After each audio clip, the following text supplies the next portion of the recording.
तो मैं आज अपने सरवखा पंचायत के जितने भी प्रतिनिधि आए हुए थे, मैं उनसे यही अनुरोध करता हूं और उनको हमने सारी चीजें दिखाई भी हैं और बता भी दी हैं कि जिस व्यक्ति से हमारा कोई लेना देना नहीं है, ये व्यक्ति सिर्फ और सिर्फ संत रामपाल जी महाराज और उनके मिशन को हानि पहुंचाना चाहता है।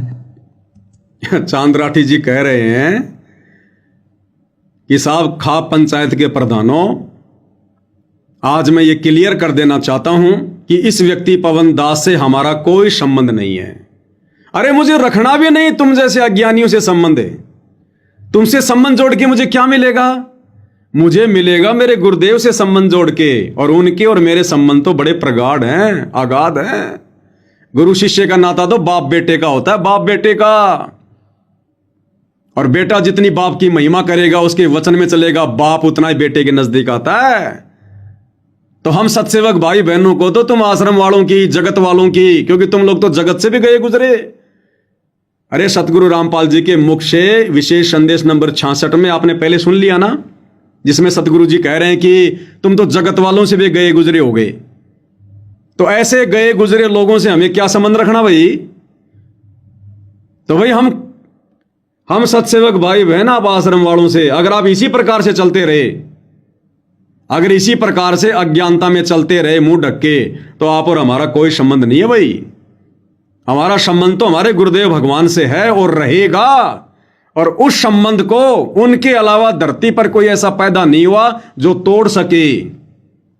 वो संबंध केवल दो ही तरीकों से टूटता है, या तो भगत गलती कर दे और गुरु की नजरों से नीचे गिर जाए, या सतगुरु तोड़ दे।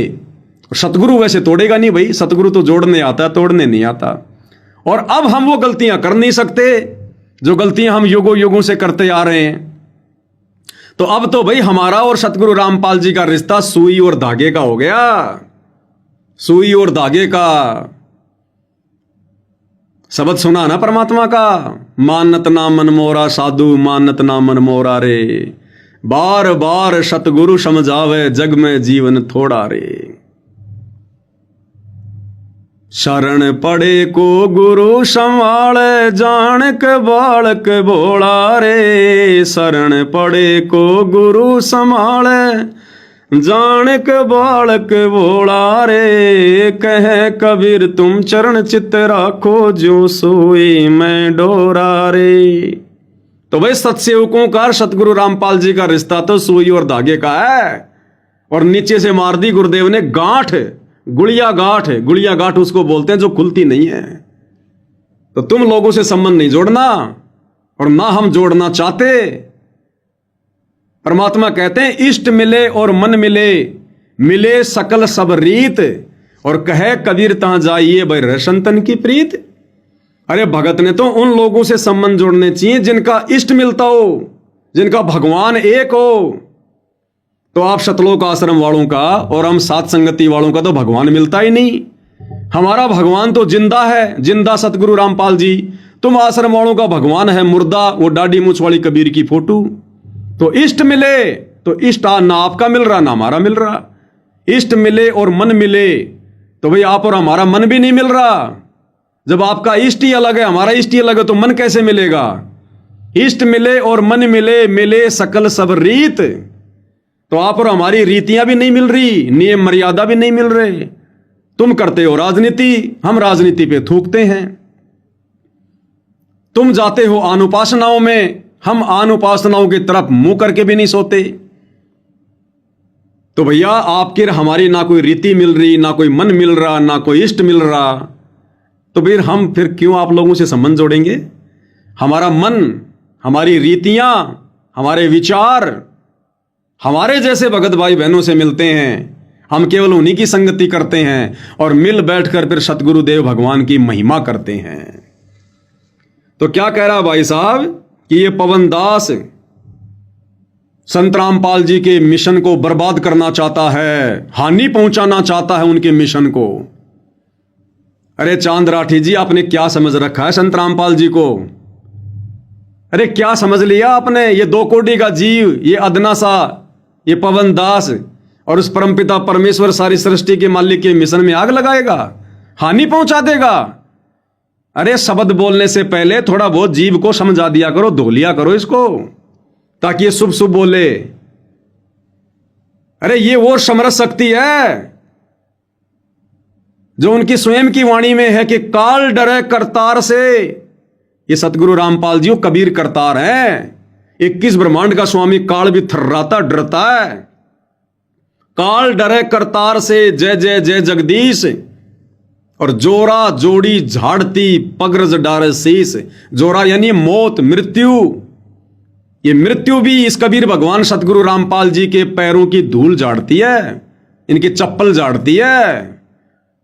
जोरा जोड़ी झाड़ती पगरज डारे शीस, इनके चरणों की धूल ये मृत्यु अपने माथे पर लगाती है कि भगवान आपका आदेश होगा उसको हाथ लगाऊंगी। और तुम कह रहे हो पवन दास संत रामपाल जी के मिशन को हानि पहुंचाना चाहता है। इतने कमजोर हो गए आप लोगों की नजरों में सतगुरु रामपाल जी। अरे जैसी दृष्टि वैसी सृष्टि। अपनी सोच बदलो, अपने विचार बदलो, सत्संग सुनो, भगवान से प्रार्थना करो, भीख मांगो कि भक्ति दान मोहि दीजियो देवन के देवाओ, तब मिलेगी, ऐसे नहीं मिलेगी भीख। आगे डॉक्टर चांद राठी जी क्या कुछ अपने प्रवचन में कह रहे हैं, सुनिए। हम इस प्रेस विज्ञप्ति के माध्यम से ये भी आपको बताना चाहते हैं कि हम खाप को प्रथम न्यायालय मानते हैं। अच्छा, आज लोअर कोर्ट, हाई कोर्ट और सुप्रीम कोर्ट हो गए, लेकिन एक समय ऐसा भी था कि ये फैसले यही हमारे बुजुर्ग किया करते थे। तो हम खापों का बहुत सम्मान करते हैं और इन्हें आज भी आश्वासन देते हैं कि इस तरीके के कीड़े आते रहेंगे और जाते रहेंगे। हम इनके साथ कल भी कंधे से कंधा मिला के जो जन भावना के कार्य करते थे और आगे भी करते रहे, इस बात का हम आश्वासन देते हैं। सुन लिया भाई और बहनों, इनके विचार सुन लिया आपने। इन हुक्का पाड़ू को कह रहे हैं कि हम खाप पंचायतों को प्रथम न्यायालय मानते, प्रथम कोर्ट। अरे फिर सतगुरु रामपाल जी कहां गए? सतगुरु रामपाल जी का न्याय कहां गया? उनका विधान कहां गया? कहते हम तो खाप पंचायतों को प्रथम न्यायालय मानते हैं, संत रामपाल जी को नहीं। और हम खाप पंचायतों के साथ कंधे से कंधा मिला के चलेंगे। पहले भी चल रहे थे, आज भी चल रहे हैं। भक्तों के साथ कंधे से कंधा मिला के नहीं चलेंगे। परमात्मा के मार्ग में कंधे से कंधा मिला के नहीं चलेंगे। ये पहचान होती है भाई और बहनों काल के द्वारा भेजे गए दूतों की, उनके एजेंटों की। ये जगत वाले भी काल के एजेंट, काल के दूत जो भक्तिहीन प्राणी हैं। और ये आश्रम वाले इतना ज्ञान लेके, सतगुरु की इतनी संगति करके क्या कह रहे हैं? हम तो जगत वालों के साथ ही कंधे से कंधा मिला के चलेंगे और इस पवन दास जैसे कीड़े आते रहेंगे, जाते रहेंगे। और प्रथम न्यायालय मानता है। अरे भाई, अगर तू खाप पंचायतों को प्रथम न्यायालय मान रहा है तो तेरी खाप पंचायत तो पवन दास के खिलाफ न्यायालयों में जा रही है, कोर्ट में जा रही है मुकदमा करने। तेरी खाप पंचायत तो खुद फैल होके बैठी है। अरे पंचायत का काम होता है मुकदमों को कोर्ट में जाने से रोकना और अपने स्तर पर न्याय करना। तेरी खाप पंचायत तो खुद कह रही है कि हम पवन दास के खिलाफ कोर्ट में मानहानि का मुकदमा करेंगे। और ये चांद राठी कह रहा हम तो खाप पंचायत को प्रथम न्यायालय मानते हैं। तो भाई तू क्या कह रहा है? विचार कर अपने शब्दों के ऊपर। तेरी खाप पंचायत तो खुद फैल होके बैठी है। इस पवन दास का न्याय तेरी खाप पंचायत नहीं कर पा रही, तभी तो कोर्ट में जा रही है। और आप कह रहे हो कि हम तो खाप पंचायत को प्रथम न्यायालय मानते हैं। यह होती है झूठी प्रशंसा, झूठी प्रशंसा। यह भक्ति मार्ग में नहीं चलती, भगत को शोभा नहीं देती।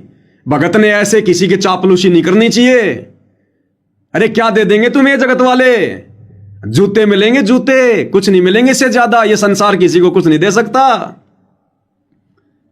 परमार्थ की कीमत जगत नहीं दे सकता। त्रेता युग की कहानी गुरुदेव ने बताई। हनुमान जी ने रामचंद्र जी की सीता को वापस लाने के लिए जी जान लगा दी। करोड़ों लोगों को मारकर वो आत्महत्या का दोष अपने ऊपर ले लिया। और जब सीता वापस आई और कुछ दिनों बाद में जब सीता सभी को उपहार दे रही थी, गिफ्ट दे रही थी, तो हनुमान जी को एक मोतियों की माला दी, बहुत सुंदर। हनुमान जी ने उन मोतियों को फोड़ना शुरू कर दिया, माला तोड़ दी। सीता गुस्सा हो गई, बोला अरे हनुमान तू रहा बंदर का बंदर। उसकी बेइज्जती कर दी बेचारे की। मायूस होकर अयोध्या को छोड़ के जंगल में चला गया उसी दिन।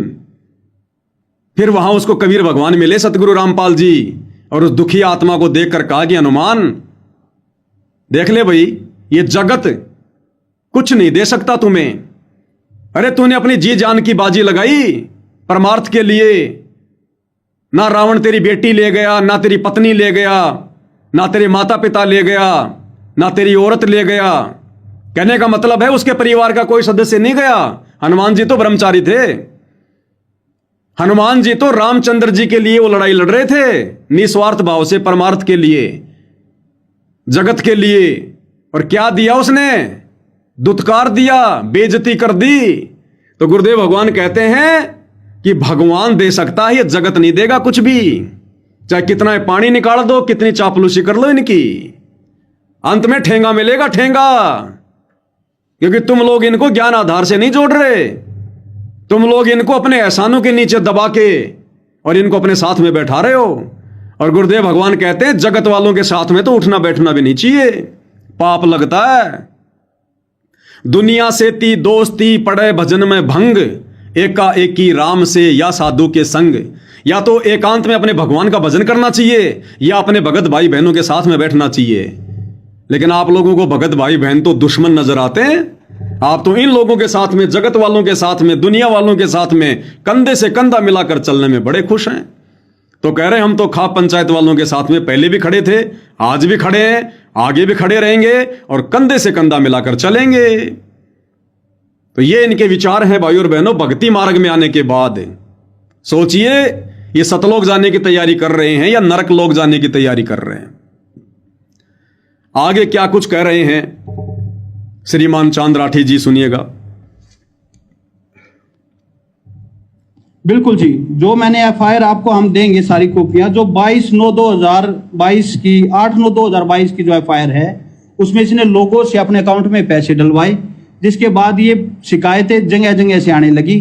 जब ये शिकायतें गुरुजों के पास गई तो गुरुजों ने आहत होकर इसके खिलाफ मेरे ही माध्यम से मैं ये एफआईआर, ये जो दर्ज एफआईआर है, इसकी प्रीति में एसपी हिसार को सबमिट करके आया था। सारी जांच हुई और इसको दोषी पाया गया, उसके बाद ये एफआईआर दर्ज हुई। कह रहा है इस पवन दास ने लोगों से अपने अकाउंट में पैसे डलवाए। अरे भैया, पवन दास ने किन लोगों से अपने अकाउंट में जो है पैसे डलवाए? केवल अपने सत्सेवक भगत भाई बहनों से। तुम शतलोक आश्रम वालों के आगे हाथ नहीं फैलाए, और तुम शतलोक आश्रम वालों ने जबरदस्ती मुझ पवन दास के खाते में 5-5 हजार रुपए डालकर और जबरदस्ती तुम लोगों ने मेरे ऊपर मुकदमा करवाया, झूठे गवाह बने। और कबीर सागर के सरलार्थ में गुरुदेव ने क्या लिखा है कि जो व्यक्ति भगत होकर झूठी गवाही देता है, अगले जन्म में वो सांप बनता है, सांप, सर्प। फिर उसको 2 जीभ मिलती है, 2 जीभ लपर लपर करेगा, लपर लपर, कि बेटा झूठी गवाही दिया करता था ना इसी जीभ से, ले अब तेरे को डबल जीभ दी जाती है, निकाल अंदर बाहर कर फटाफट फटाफट।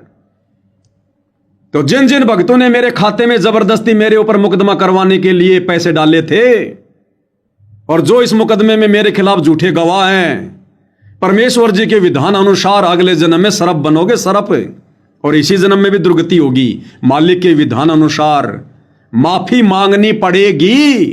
अंत में आप लोगों ने जो ये कुकृत्य किया है, आप लोगों ने जबरदस्ती, जिस प्रकार दुर्वासा ऋषि को माफी मांगनी पड़ी अम्बरीश ऋषि से, ये वही भक्ति है, वही भगवान है, वही मार्ग चल रहा है, वही इतिहास दोहराए जाएंगे, ध्यान रखना।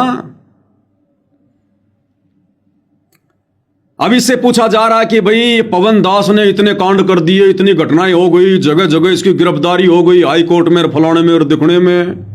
तुम कह रहे हो लोगों को ठग रहा, धार्मिक भावना भड़का रहा, ये कर रहा, वो कर रहा है, फोटो फाड़ रहा है, ये है वो है, हुक्का पीने वालों को ढेड़ कह रहा है।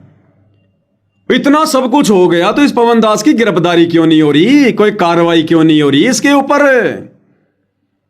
तो डॉक्टर चांद राठी जी कह रहे हैं कि पवन दास के पीछे कुछ संगठनों का हाथ है, कुछ ताकतें इसके पीछे हैं। सुनिएगा भाई और बहनों, इसके पीछे कुछ संगठन है जी। इसकी गिरफ्तारी भी हुई। मैं जो ये पहला मुकदमा बता रहा हूं, इसमें इसकी गिरफ्तारी हुई, 3.5 महीने में बेल हुई। जो दूसरा मुकदमा है, इसमें इसकी गिरफ्तारी हुई, ये बेल पे है। तो ऐसा नहीं है कि इसके खिलाफ हम कार्रवाई नहीं कर रहे, इसके खिलाफ कार्रवाई भी हो रही है, लेकिन इसके पीछे कुछ ताकतें हैं जो संत रामपाल जी महाराज के इस पवित्र मिशन को रोकना चाहती हैं। इस पवन दास के पीछे कुछ ताकतें हैं, कुछ संगठन हैं। अरे बात तो आप बिल्कुल सही कह रहे हो चांद राठी जी, लेकिन बस आपकी दिशा थोड़ी सी गलत है। बिल्कुल इस पवन दास के पीछे एक बहुत बड़ी ताकत है, बहुत बड़ा संगठन है, और वो है सतगुरु रामपाल जी। बंदी छोड़ सतगुरु रामपाल जी वो ताकत है, वो संगठन है, हिम्मत है, जो हमेशा मुझे सत्कर्म करने के लिए, सच कहने के लिए प्रेरित करते हैं। ढाल बनकर आगे पीछे रहते हैं अपने हर बच्चे के, जो सतमार्ग पर उनके पच्चिनों पर चलता है। पवन दास कोई स्पेशल नहीं है, कोई विशेष नहीं है। सतगुरु रामपाल जी मेहरबान तो पवन गदा पहलवान, वो अपने हर बच्चे के आगे पीछे ढाल बनकर खड़े हैं, जो उनकी मर्यादाओं में रहकर भक्ति करता है, उनकी महिमा करता है। तो भाई चांद राठी जी, ताकत तो है, संगठन तो है, लेकिन वो संगठन सतगुरु रामपाल जी है, वो ताकत सतगुरु रामपाल जी है, जो फिर भी बाड़ बाका नहीं होने देते तुम लोगों के इतने कुप्रयासों के बावजूद भी। और चांद राठी जी, अगर आपको इतना पता चल गया कि पवन दास के पीछे कुछ ताकतें हैं, कुछ संगठन हैं जो सतगुरु रामपाल जी के मिशन को हानि पहुंचाना चाहते हैं, तो ये भी बता दे मेरे भाई, वो कौन कौन सी ताकतें हैं। उन संगठनों के नाम भी बता दे। अल-कायदा है, जैश मोहम्मद है, या कौन सा संगठन है मेरे पीछे। अरे जब तुझे इतना पता चल गया कि कुछ ताकतें हैं, कुछ संगठन है इसके पीछे, जो हमारी भी पार नहीं बसा रही, इसको बार बार रोकने का प्रयास करते हैं, रुक ही नहीं रहा, इसके पीछे कुछ ताकतें हैं, तो जब इतना पता चल गया तो ये भी बता दे वो ताकतें कौन है। एक आध का नाम भी बता दे मेरे भाई। तो क्यों झूठ पेल रहा है। ये वीडियो आने वाले समय में दुनिया देखेगी, मुंह पे थूकेगी।